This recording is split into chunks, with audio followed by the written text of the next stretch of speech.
আজকে হ্যাশট্যাগ আমরা সকলের টপিকটা আজকে হচ্ছে মানে সব বাড়িতে থেকে পড়াশোনা কমপ্লিট করে বাড়ির কাছাকাছি মানে নিজের শহরে চাকরিকে আমি প্রায়োরিটি দেব, নাকি ভালো চাকরি পেলে আমি বাইরেও যেতে পারি বা বাইরে যাওয়াটাই আমার প্রায়োরিটি। মানে প্রশ্নটা অ্যাকচুয়ালি হচ্ছে আমি কাছে নিয়ে টপিকটা বসা উচিত ছিল।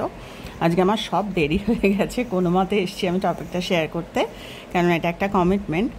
তো হ্যাঁ, এটা হচ্ছে যে বাড়ির কাছাকাছি আমি চাকরি করব বা শহরেই আমি চাকরি করব, আমি দেশের বাইরে যাব না বা বাইরে যাব না, এরকম একটা ব্যাপার প্রায়োরিটি পাবে, নাকি আমি দেশের বাইরেও যেতে পারি বা আমার শহরের বাইরেও যেতে পারি।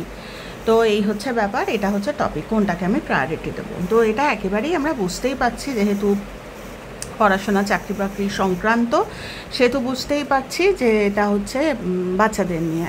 একটা ফোন আসছে, এক সেকেন্ড, হ্যাঁ আমি। তো যাই হোক, যেটা বলছিলাম যে হ্যাঁ, তো কোনটাকে আমি প্রায়োরিটি দেবো, আজকে আমার একেবারেই মানে ঠিক মতো আমি মনটাকে কনসেন্ট্রেট করতে পারছি না, একদম মানে বেতালা হয়ে গেছি আজকে। তো যাই হোক, যেটা বলতে যাচ্ছিলাম যে তোমাদের ছোটদের আমি একটাই কথা বলছি, যে এটা আমি আমার নিজের অনুভূতির কথা বলছি তোমাদের, যে ফার্স্ট প্রায়োরিটি হচ্ছে পড়াশোনাটাকে ভালোভাবে ঠিকমতো কমপ্লিট করা। এরপরে চাকরির যখন অফার ঢুকতে শুরু করবে, কারণ এটা খুব কমন এখনকার দিনের প্রশ্ন।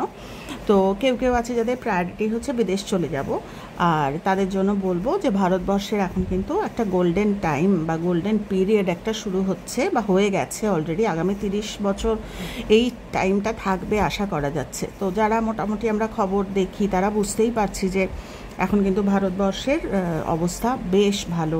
সেই ভারত আবার জগৎ সভায় শ্রেষ্ঠ আসন লবে। এখন দাঁত কামড়ে ভারতবর্ষে যদি আমরা থাকতে পারি বা ভারতবর্ষেই আমরা যদি চাকরি পেতে পারি, এরকম একটা মানে এটা কিন্তু একেবারেই তোমরা সহমত নাও হতে পারো, আমি আমার কথাটা বলছি, আমার একদম নিজের অভিমত আমি মানে এটা একদম শেয়ার করছি, যে ভারতবর্ষে অবশ্যই টাকা পয়সা বা অনেক সুবিধা বাইরে গেলে, কিন্তু এটা একটা প্রায়োরিটি বা একটু চিন্তাভাবনা করে তোমরা দেখতে পারো যে ভারতবর্ষে থেকে যাওয়াটা।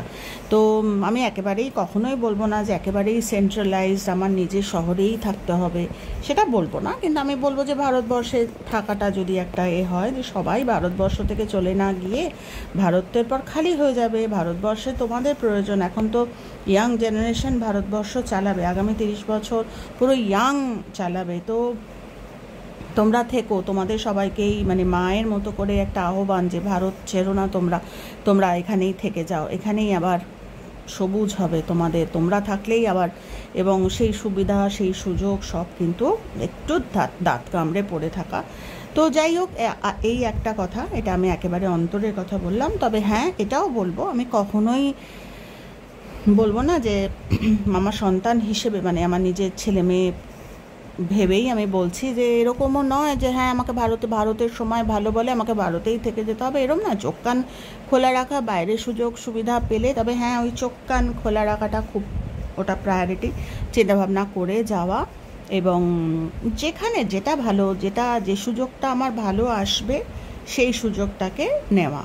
তো সবসময় একটা বাংলায় কথা আছে না, যে কূপমণ্ডুক হয়ে থাকাটা, মানে আমি একদিকে আমার মনে হচ্ছে আমি বাইরে গেলেই ভালো থাকবো, আবার একদিকে মনে হচ্ছে আমার শহরে থাকলে বা দেশে থাকলেই ভালো থাকবো। কোনো দিকটাই আমি বলবো সব দিকটাতে একটা ব্যালেন্স রাখা, যেটাকে বলে ওই চোখ নাক কান খুলে রাখা, যে দিক থেকে ভালো সুযোগ আসে। মায়েরা তো অবশ্যই প্রার্থনা করছে, আমরা সব মায়েরাই প্রার্থনা করি আমাদের সন্তানদের জন্য। তবে তোমাদের ক্ষেত্রেই বলছি যে তোমরা চোখ নাক কান খোলা রাখো। এমন না যে বাইরে চাকরি অফার পেলাম না বা মন মতো পেলাম না মানে আমার জীবন শেষ হয়ে গেল, তা নয়।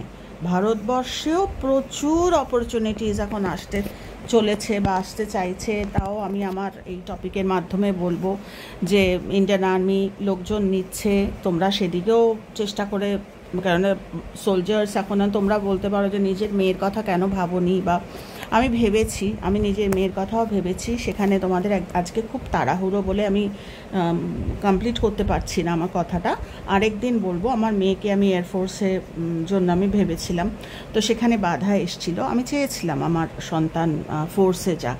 তো সেজন্যই বলছি ভারতে অবশ্যই থাকতে হবে, নাহলে ভারতীয় সৈন্য মানে ভারতীয় দের হয়ে আমি রক্ষা করব কী করে, আমাকে ভারতে থাকতে হবে। তো একটু ব্রডার অ্যাঙ্গেলে ভাবার জন্য বলছি যে একটু মানে চিন্তাভাবনাটা একটু ওপেন রাখতে, যে সবসময় যে আমরা এরকম না যে আমরা শহরে থাকলেই শান্তিতে থাকবো, বাইরে কিচ্ছু নেই, আবার বাইরে গেলেই শান্তিতে থাকবো, শহরে কিচ্ছু নেই, সেটা নয়। ভারতবর্ষে আমি কোনো সেন্ট্রালাইজ বা কোনো স্টেট ওয়াইজ বলছি না, আমি ভারতবর্ষ হিসাবে বলছি। একটু চোখ কান খোলা রাখা যেতে পারে, একটু অপেক্ষা করা যেতে পারে, ভারতবর্ষেও সুযোগ আসছে। এবং ভারতীয় এই ইন্ডিয়ান মানে সোলজার্স বা আমাদের এয়ারফোর্স বলো, নেভি বলো বা ইন্ডিয়ান আর্মি বলো, এই এজেন্সিগুলোতে যোগাযোগ করে যেসব ফ্যামিলিতে চেষ্টা মানে যেসব ফ্যামিলিতে হ্যাঁ থাকবে, অনুমতি থাকবে, সেসব জায়গায় চেষ্টা করে দেখা যেতে পারে। এটা একটা বিরাট একটা অপরচুনিটি। তো আজকে আমি এটুকুই বললাম তোমাদের সঙ্গে, তোমরা একটু চিন্তাভাবনা করো, কেননা এখন কিন্তু প্রচুর ছেলেমেয়ে যারা কিন্তু ওই জায়গাটায় তোমরা এসে দাঁড়িয়েছো, যেখানে এবার তোমাদের ভবিষ্যতে তোমরা এবার উড়বে, তোমরা ডানা মেলে এবার উড়বে। কাজে এটা কিন্তু তোমাদের এবং বাবা মার ভীষণ চিন্তার জায়গা। বাবা মাকেও বলবো মনস্থির করতে, যেটা বাচ্চারা ভাববে সেটা ভালো ভাববে, সেটা ওদের ভালো হবে। আবার বাচ্চাদেরও বলবো তোমরাও ভাবনার আগে বাবা মার সঙ্গে আলোচনা করে, বড়দের সাথে আলোচনা করে, আকাশটা তো রেডি রয়েছে। এখন কথাটা হচ্ছে কতটা বড় আকাশ আমি দেখতে পাচ্ছি নিজের জন্য, ওরার জন্য, সেইটা একটুখানি প্রায়োরিটি বেসিসে একটু চিন্তাভাবনা করা, কাজে একটু ওপেন রাখা, একটু চিন্তাভাবনা করা। ধুমধাম করে একটা চিন্তাতেই আমি থেকেছি বলে সেটাই ঠিক, এরকম না, একটু ফ্লেক্সিবিলিটি রেখে চিন্তাটা করা।